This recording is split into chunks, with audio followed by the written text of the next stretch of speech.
Hey, got Drewz Viewz here, back for a little Car Tuesday, reacting to them cartoons on Tuesday, back with Teen Titans. So let's go. It's season 1, episode 7.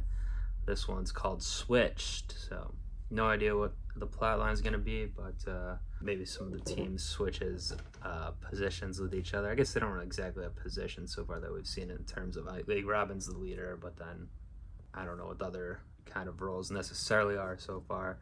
We have seen like a focus on each character now so far with the episode last time with Raven. More on that in a sec. But anyway, yeah, with the switched aspect, maybe could also be their powers get switched out or something like that by some villain. I could see that being the case. I don't know if our man Slade's gonna be back this time. He's been away a couple episodes. But yeah, last time we got more in depth with Raven for the first time. Beast Boy and Cyborg went into her room, the Forbidden Zone, but they went into her mirror as well. It's like a meditation mirror or something she said, I think, but it's like to go through her feelings, I guess, which, they're not supposed to be in there. But since they got in there, they did learn more about her, and she had different colored visions of herself, or whatever you want to call it, versions of herself, that had one specific, like one was real timid, one was real aggressive, etc. One was more friendly than normal and laughing at Beast Boy's jokes, which the Raven as a whole doesn't do. Then Raven herself did come in. They had to fight a monster that was like supposed to be her dad or something, like a devil guy, so that's interesting. We'll hopefully get more on that sometime. Yeah, and Robin and Star basically had the episode off watching TV with Star trying to get in there and see how Raven was doing. They finally reconnected at the end, and yeah, Beast Boy was like, we learned more about each other, and the three of those, the team members at least did. So yeah, I'm wanting to see some more team dynamics this time based on that. And since, like I said, we have got more focus on each of the 5 characters now.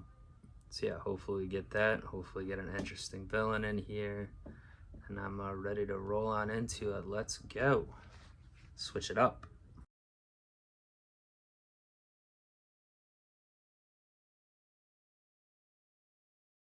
So it was a walk in each other's shoes type of episode, understand each other.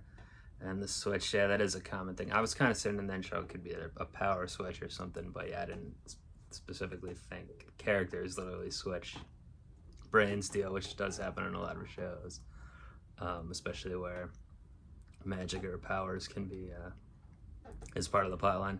Pretty much back-to-back Raven-centric episodes, but this one, of course, was about her relationship with Starfire, which is good because it was more with her and Beast Boy and Cyborg, another one, and yeah, Starfire was sidelined, but this one they had to work together and to not just work together, but of course learn each other's powers and how they work, which we got some interesting information on that too.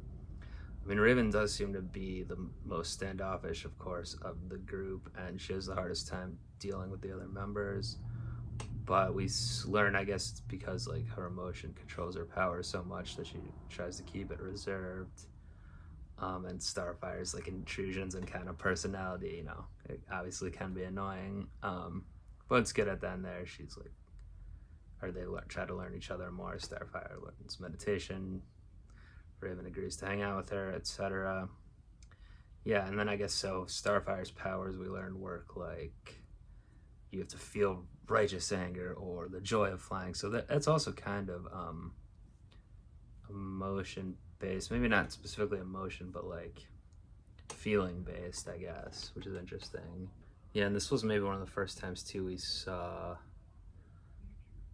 only a small part of the team have to save the day, because 3 of the team member, all the boys, were controlled completely by the Puppet King, who is a puppet himself apparently. When I first saw him, I was like, is he like a kid or something? But I don't know where his power comes from or where like the thing controlling him comes from. It was in the controller itself too. Definitely some video game references here. They showed that screen with the video game, and then he was controlling them the same way with like a controller that looks kind of like a game controller type of thing. Yeah, I like the imagery of their kind of souls, or whatever you call it, in different colors going out of them into the puppets back and forth, all of that. Well, that would have been quite a disaster if he was able to get what he wanted done. The king there. Yeah, pretty novel idea.